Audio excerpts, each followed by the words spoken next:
Le Tour du Rwanda aura été 9 jours de rencontres inoubliables, des femmes et des métiers.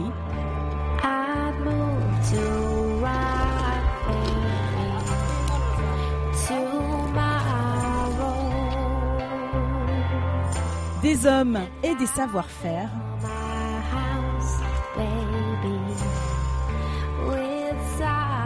Des artistes et des passions.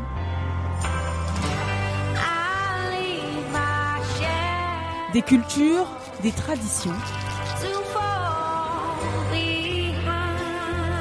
Et des lieux à vous couper le souffle.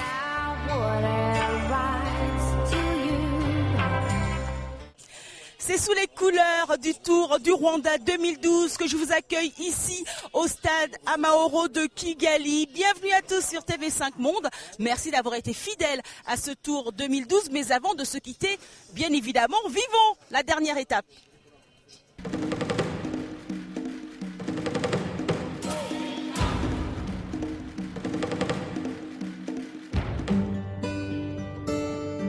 Un vent de nostalgie souffle ce matin au stade Amahoro. Tous savent que c'est le dernier départ de cette édition 2012. Une dernière étape que Madame Soleil n'a pas voulu rater. Matinée très ensoleillée. Dernier sourire, dernière signature. Et dans le camp québécois, Louis Garneau, patron de l'enseigne Québecor, semblerait avoir des dons de prémonition.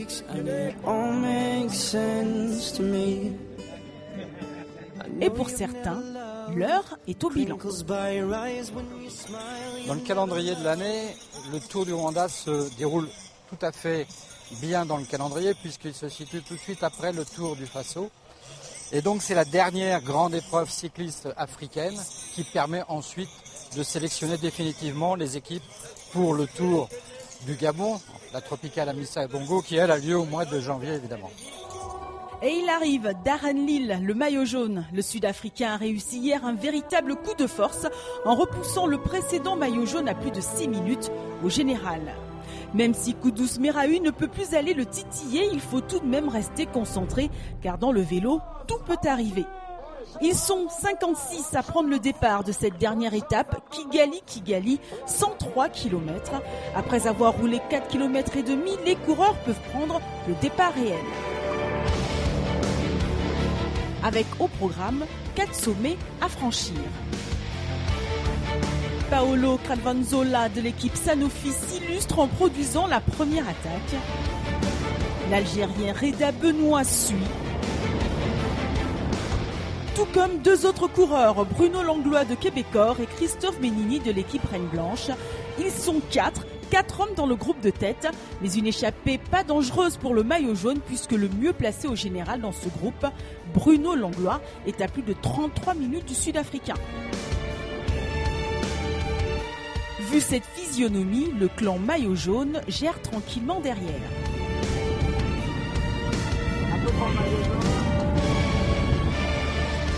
Nicodème, habillé en béret, sort alors du peloton et se met en chasse du groupe d'échappés. Le Rwandais, qui s'est souvent illustré depuis le début du tour, veut sans doute marquer de son empreinte cette dernière journée. Le peloton maillot jaune est à 3 minutes 30 du groupe de tête.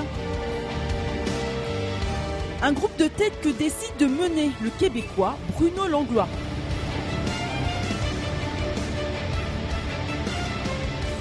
À l'approche du premier sommet en début de côte, aucune accélération. L'Algérien Reda Benoît ne veut rien lâcher, même s'il souffre. Le maillot du meilleur grimpeur étant plié, les 4 hommes ne se déploient pas plus que ça pour franchir le premier sommet. Derrière, le peloton, bien gardé par l'équipe sud-africaine, roule paisiblement.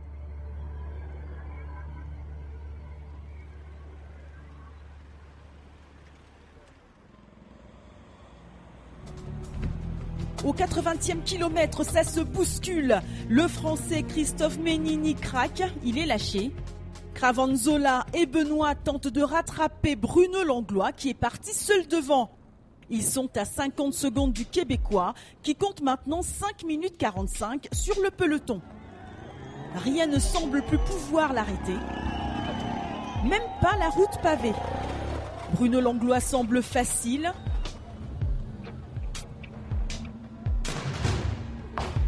Et puis, deux coureurs veulent montrer qu'ils en ont encore sous la pédale. L'Érythréen Kudus Meraoui et la star du pays, Adrien Nyanchouti, qui font parler la fougue de leur jeunesse.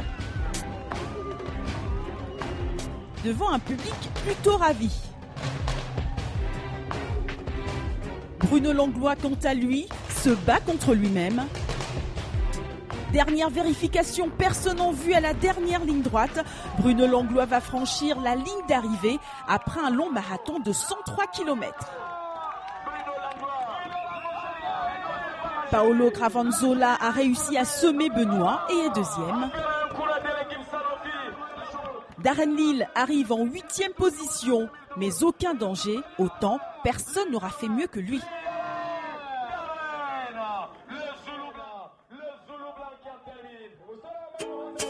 Belle victoire d'étape pour le Québécois Bruno Langlois. Le Sud-Africain Darren Lille, magnifique maillot jaune, un classement général 100% africain dans les 5 premiers. Partout là où ils sont passés, le public a apprécié ce sport. Ils ont assisté, ils ont même manifesté leur joie et on veut que ce sport soit développé. Meilleur grimpeur, Getachew Atsba. Le meilleur Rwandais, Adrien Nyanchouti. Et maintenant, l'heure est venue à la fête. Voilà, fin de ce Tour du Rwanda 2012 avec toutes ces émotions et le clan du maillot jaune, formidable équipe sud-africaine. Voilà, on va se quitter avec les meilleurs moments de cette édition 2012. Salut!